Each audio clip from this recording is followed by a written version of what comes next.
Selamat malam dan selamat bertemu kembali dalam Renungan Malam God's Amazing Grace atau Kasih Karunia Allah yang mengagumkan oleh Ellen G. White tanggal 18 Juli 2026. Mari kita berdoa. Bapa kami yang di sorga, Allah pencipta langit dan bumi, laut beserta segala isinya. Satu-satunya Allah yang benar, yang kami sembah selalu melalui anak-Mu Yesus Kristus.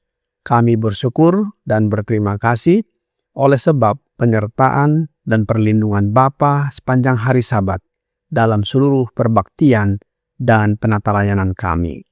Pada saat ini kami akan mendengarkan firman-Mu.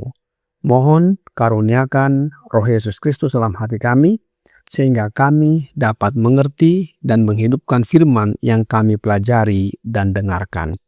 Besertalah dengan kami sepanjang malam ini, ya Bapa. Kami persembahkan doa ini di dalam nama Yesus Kristus yang adalah Tuhan dan Juru Selamat kami. Amin. Renungan malam ini akan dibacakan oleh Saudari Keisha Rahel Sidabutar. Kepada Saudari Keisha, kami persilahkan. Terima kasih. Selamat malam saudara-saudari sekalian. Renungan malam 18 Juli 2026 berjudul Diterima oleh Iman yang Telanjang. Ayat inti terdapat di dalam Habakuk 2 ayat 4 berbunyi, orang benar itu akan hidup oleh percayanya. Banyak orang tidak mengerahkan iman yang merupakan hak istimewa dan kewajiban mereka untuk dikerahkan. Seringkali menunggu perasaan yang hanya dapat dihasilkan oleh iman itu sendiri. Perasaan bukanlah iman, keduanya berbeda. Iman adalah sesuatu yang harus kita lakukan, tetapi perasaan sukacita dan berkat adalah bagian Allah untuk diberikan.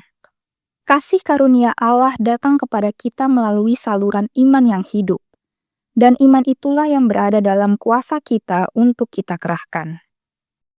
Iman yang sejati berpegang dan menuntut berkat yang dijanjikan, bahkan sebelum berkat itu dialami dan dirasakan. Kita harus mengajukan permohonan kita dalam iman sampai ke tabir yang kedua dan membiarkan iman kita memegang berkat yang dijanjikan serta menuntutnya sebagai milik kita.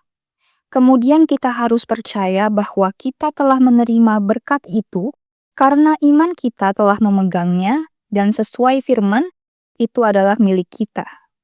Karena itu, apa saja yang kamu minta dan doakan, percayalah bahwa kamu telah menerimanya, maka hal itu akan diberikan kepadamu.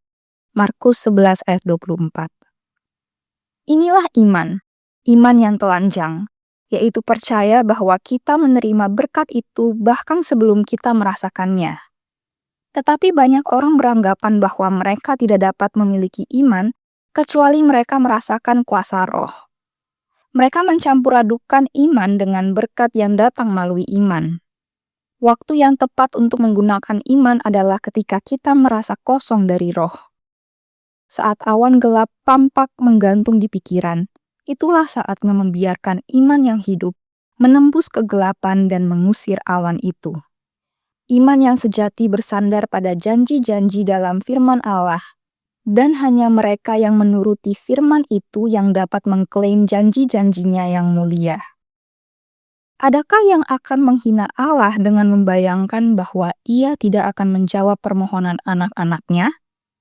Roh Kudus, wakil dirinya, adalah karunia yang terbesar dari semua karunia. Semua hal yang baik tercakup di dalamnya. Sang Pencipta sendiri tidak dapat memberi kita sesuatu yang lebih besar atau lebih baik.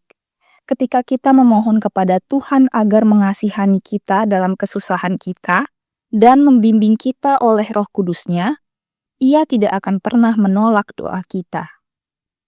Ukuran Roh Kudus yang kita terima akan sebanding dengan ukuran kerinduan kita dan iman yang kita kerahkan untuk itu.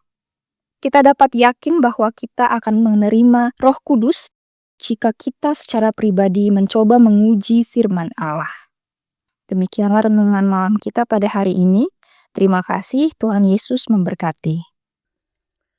Terima kasih atas penata layanan Saudari Keisha. Tuhan Yesus memberkati. Saudara-saudari dalam Yesus Kristus, renungan malam ini mengajarkan kepada kita tentang iman dan juga perasaan. Dunia mengajarkan kepada kita untuk percaya jika sudah melihat. Namun firman Tuhan mengajarkan sebaliknya. Orang benar akan hidup oleh iman. Roma 1 ayat 17. Artinya, dasar kehidupan rohani bukanlah apa yang kita rasakan, melainkan siapa yang kita percayai. Perasaan dapat naik dan turun, tetapi janji Allah tetap sama. Orang yang hidup oleh iman tetap melangkah, walaupun belum melihat hasilnya, karena ia yakin Allah setia kepada firman-Nya. Dalam renungan malam ini, God's Amazing Grace, halaman 207, paragraf 2 berkata, perasaan bukanlah iman, keduanya berbeda. Iman adalah sesuatu yang harus kita lakukan, tetapi perasaan sukacita dan berkat adalah bagian Allah untuk diberikan. Kasih karunia Allah datang kepada kita melalui saluran iman yang hidup, dan iman itulah yang berada dalam kuasa kita untuk kita kerahkan. Semua manusia membutuhkan kebenaran Allah. Rasul Paulus memulai dengan satu kenyataan, sebagaimana di dalam tulisannya Roma 3 ayat 23 dan 24. Karena semua orang telah berbuat dosa dan telah kehilangan kemuliaan Allah, dan oleh kasih karunia telah dibenarkan dengan cuma-cuma karena penebusan dalam Kristus Yesus. Tidak ada manusia yang dapat menghasilkan kebenaran sendiri. Moral yang baik tidak cukup. Keagamaan tidak cukup. Pelayanan tidak cukup. Pengetahuan Alkitab tidak cukup. Artinya, kebenaran bukan sesuatu yang kita capai. Kebenaran adalah sesuatu yang Allah berikan.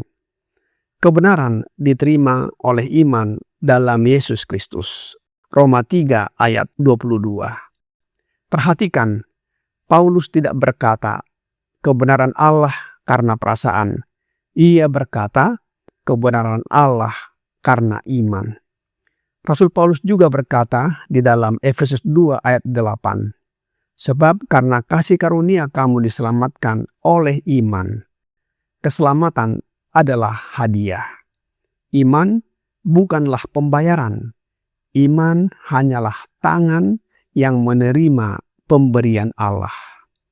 Ilustrasi sederhananya seperti berikut ini.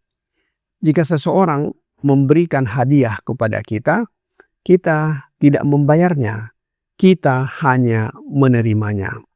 Begitu juga keselamatan. Kristus telah membayar lunas di kayu salib. Kita menerimanya melalui iman. Renungan malam ini berjudul, diterima dengan iman yang telanjang. Apa itu iman yang telanjang? Alkitab di dalam Markus 11 ayat 24 berkata, karena itu aku berkata kepadamu, apa saja yang kamu minta dan doakan, percayalah bahwa kamu telah menerimanya, maka hal itu akan diberikan kepadamu. Inilah iman yang telanjang itu, yaitu percaya bahwa kita menerima berkat itu bahkan sebelum kita merasakannya. Ibrani 11 ayat 1 mengatakan, iman adalah dasar dari segala sesuatu yang kita harapkan dan bukti dari segala sesuatu yang tidak kita lihat. Iman tidak membutuhkan bukti yang terlihat terlebih dahulu. Iman menerima firman Allah sebagai bukti yang cukup. Iman tanpa dukungan emosi. Iman tanpa pengalaman yang spektakuler atau sangat menarik perhatian. Iman yang hanya bersandar pada firman Allah. Mengapa kita sering gagal beriman? Karena kita membalik urutannya. Kita berkata, saya harus merasakannya terlebih dahulu. Padahal Allah berkata, percayalah dahulu. Perasaan adalah akibat, iman adalah penyebab. Dalam renungan malam ini mengatakan, banyak orang yang beranggapan bahwa mereka tidak dapat memiliki iman kecuali mereka merasakan kuasa roh. Hal ini seperti seseorang yang berkata, saya akan makan setelah kenyang. Padahal justru makanlah yang menghasilkan kenyang. Demikian juga percaya menghasilkan damai, bukan damai menghasilkan percaya. Di atas apakah iman kita berdiri? Rasul Paulus di dalam 1 Korintus 2 ayat 4 dan 5. Baik perkataanku maupun pemberitaanku tidak kusampaikan dengan kata-kata hikmat yang meyakinkan, tetapi dengan keyakinan akan kekuatan roh, supaya iman kamu jangan bergantung pada hikmat manusia, tetapi pada kekuatan Allah. Jadi, iman berdiri di atas kekuatan roh atau kekuatan Allah, yang adalah roh Allah atau roh Yesus Kristus. Allah tidak berubah, firman-Nya tidak berubah, janjinya tidak berubah, maka iman tetap teguh. Karenanya, ayat inti renungan malam ini berkata, Habakuk 2 ayat 4, orang benar itu akan hidup oleh percayanya. Ayat ini dikutip 3 kali dalam Perjanjian Baru, yaitu di dalam Roma 1 ayat 17, Galatia 3 ayat 11, dan Ibrani 10 ayat 38. Mengapa hal ini diulang? Karena inilah inti kehidupan orang Kristen. Kita memulai dengan iman, kita berjalan dengan iman, kita bertahan dengan iman. Kita bukan hanya diselamatkan oleh iman, kita juga hidup setiap hari oleh iman. Apakah ada contoh di dalam Alkitab orang yang memiliki iman yang telanjang, yaitu percaya bahwa menerima berkat bahkan sebelum merasakannya?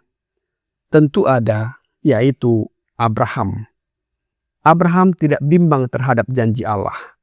Tubuhnya sudah tua, istrinya Sarah mandul. Secara manusia mustahil untuk melahirkan. Tetapi ia percaya janji lebih besar daripada keadaan. Roma 4 ayat 20 dan 21. Yang kedua adalah perempuan yang mengalami sakit pendarahan.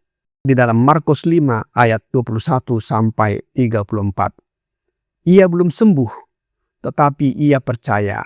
Lalu ia menjamah Yesus. Imannya mendahului mujizat. Yang ketiga adalah Petrus. Petrus berjalan di atas air. Matius 14 ayat 22 sampai 31. Selama matanya tertuju kepada Yesus, ia berjalan di atas air. Begitu matanya tertuju kepada ombak, ia tenggelam. Iman melihat Kristus, perasaan melihat ombak. Pertanyaan bagi kita sekarang ini adalah, bagaimana kita mempraktekkan iman yang telanjang? Alkitab berkata, Yohanes 3 ayat 36, barang siapa percaya kepada anak, ia beroleh hidup yang kekal. Tetapi barang siapa tidak taat kepada anak, ia tidak akan melihat hidup, melainkan murka Allah tetap ada di atasnya. 1 Yohanes 1 ayat 9. Jika kita mengaku dosa kita, maka ia adalah setia dan adil, sehingga ia akan mengampuni segala dosa kita dan menyucikan kita dari segala kejahatan. Saudara-saudari dalam Yesus Kristus, hari ini mungkin ada di antara kita yang berkata, saya belum merasakan damai.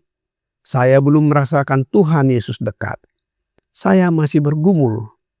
Ingatlah, Perasaan bukan dasar keselamatan. Kristuslah dasar keselamatan. Marilah kita datang kepada Kristus dengan iman yang telanjang, iman yang sederhana dan tulus, menerima kebenarannya sebagai pemberian, dan memilih hidup setiap hari berdasarkan janjinya. Ketika kita tetap berpegang pada firman Allah, kita akan mendapati bahwa pada waktunya Allah juga mengaruniakan damai, sukacita, dan kepastian yang hanya dapat diberikan oleh Roh Kudus-Nya yang tidak pernah gagal. Kiranya pekabaran malam ini membawa pembaharuan dan sukacita bagi kita. Tuhan Yesus memberkati. Mari kita berdoa. Bapa kami yang di sorga, terima kasih atas firman-Mu yang menguatkan iman kami. Dengan iman yang telanjang, iman yang sederhana dan tulus, maka kebenaran, berkat, sukacita, damai, keampunan dosa, keselamatan, dan lainnya kami telah terima, walaupun kami belum merasakan dan melihat hasilnya. Tolong kami agar iman kami tetap teguh kepadamu. Mohon curahkan roh anak-Mu Yesus Kristus dalam hati kami, agar hidup dan karakter kami dikuduskan semakin serupa dengan hidup dan karakter Yesus dari hari ke hari. Dengan demikian, kehidupan kami menjadi terang kepada orang lain, dan mereka datang serta bertobat kepadamu. Dan bila mana Yesus datang kembali, kami siap menyambutnya dan diangkat masuk ke dalam kerajaan sorga. Kami serahkan hidup kami ke dalam tangan-Mu sepanjang malam ini, ya Bapa. Mohon ampuni kami atas segala dosa dan pelanggaran yang kami lakukan. Kami persembahkan doa ini di dalam nama Yesus Kristus yang adalah Tuhan dan Juru Selamat kami. Amin.